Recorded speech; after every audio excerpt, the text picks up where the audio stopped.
I'm here with the Principal Program Officer Investment Services of the ECOWAS Commission. Sir, we would like to know the place of ECOWAS Commission in this program.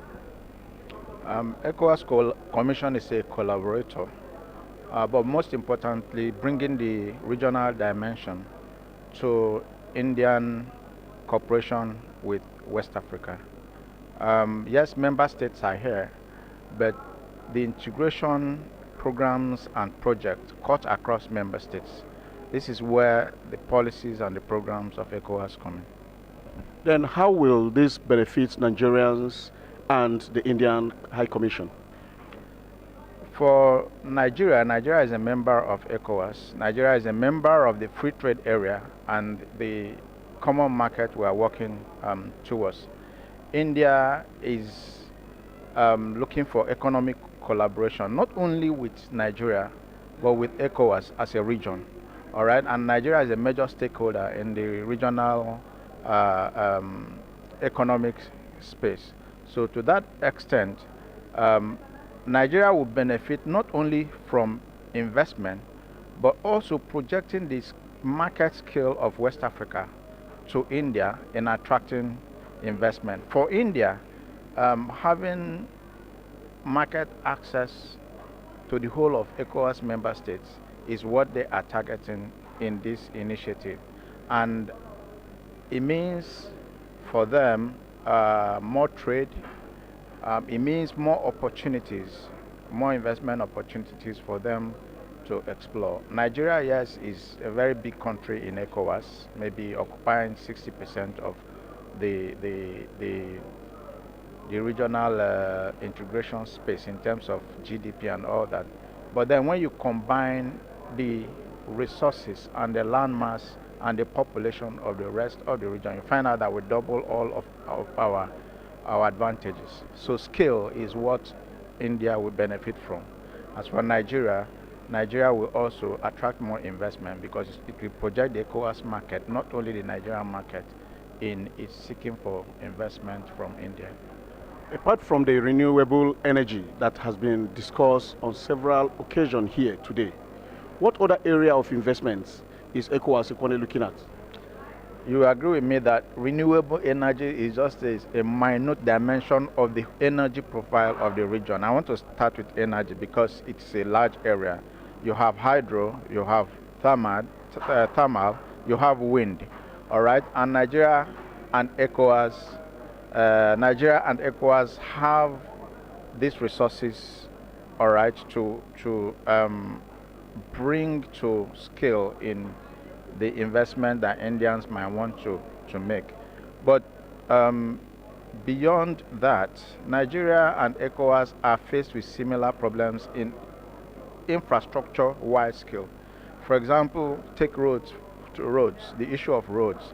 If you take the Nigerian roads, we need a lot of investment, all right? A good environment will enable Indians to come in here and support our road construction on PPP basis.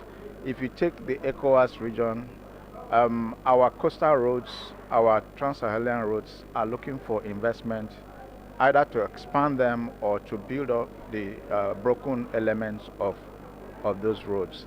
These are opportunities. Agriculture is wide, all right, from agro-allied industry processing to tools and to machinery. India has capacity, all right, to bring to West Africa.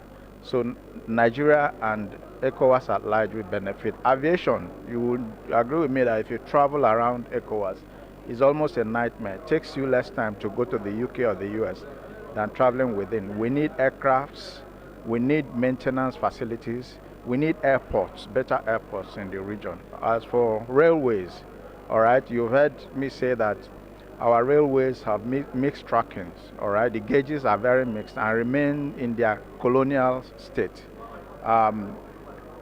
India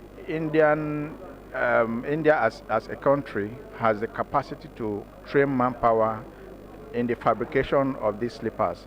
It has the capacity to help us to bring in funding for building of railways. Most importantly, to reform these gauges in a manner that will help us interconnect ECOWAS regionally. All right, ICT is another dimension. If you look at our youth, many of them are going into ICT. Many projects are coming out in green, in green projects.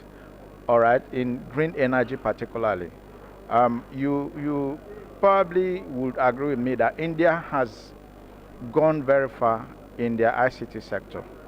India can also bring in technical know-how to support ECOWAS entrepreneurs in deploying their entrepreneurship skill in the area of ICT.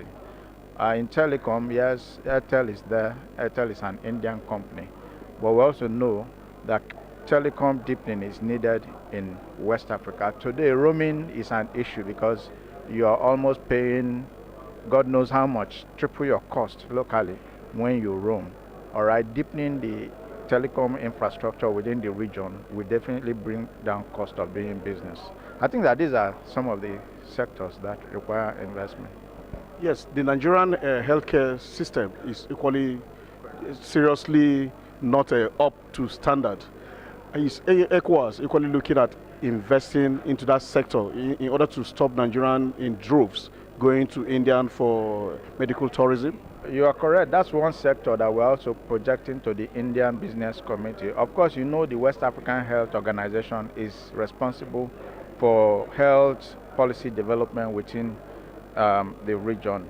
We have noticed that there is a lot of, not just from Nigeria, but within the region, a lot of medical tourism to India. We're also talking to them to have health as part of the MOU sign, and believe that there will be counterparties in the region to bring in capital with Indians, to bring in the capabilities of Indian in telemedicine, in other specialized areas to West Africa. We are aware that there are a couple of Indian companies already, but they are just not enough given what we're seeing. What we're seeing is that those specialized medical treatments are taken back to India.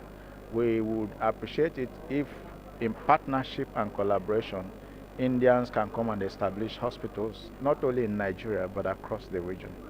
Yeah. Then, thank you very much for your time. My pleasure. Mr. Peter has given us an in-depth analysis into what is expected from this conference. And we are still going around to interview more people to know what they have to say about their own participation and contribution to this great conference.